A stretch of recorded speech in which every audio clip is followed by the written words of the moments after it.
Marshanda seakan tak bisa menghindar dari takdir karena selalu menerima banyak permasalahan hidup baik dari kesehatan hingga keluarga. Dilansir dari tribunnews.com, ia harus menerima dengan lapang dada saat ia tahu mengidap bipolar, dipisahkan dari ayahnya, hingga divonis mengidap tumor payudara.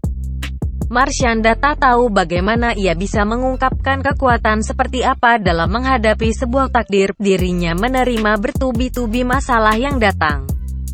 Wanita yang akrab disapa Caca itu memiliki moto bahwa Tuhan selalu melindungi dirinya, meski harus dihadapkan dengan masalah hidup yang sangat besar. Wanita berusia 32 tahun itu berbagi cerita tentang di mana ia merasakan keterpurukan diri dan hanya bisa menangis saat tahu ayahnya masuk pesantren, digerebek keluarga, menjadi tidak stabil karena obat-obatan seorang diri. Marshanda menegaskan bahwa Tuhan sangat dekat dengan dirinya dan menjadi sahabat yang baik saat menghadapi semua takdir dari masalah yang datang kepadanya.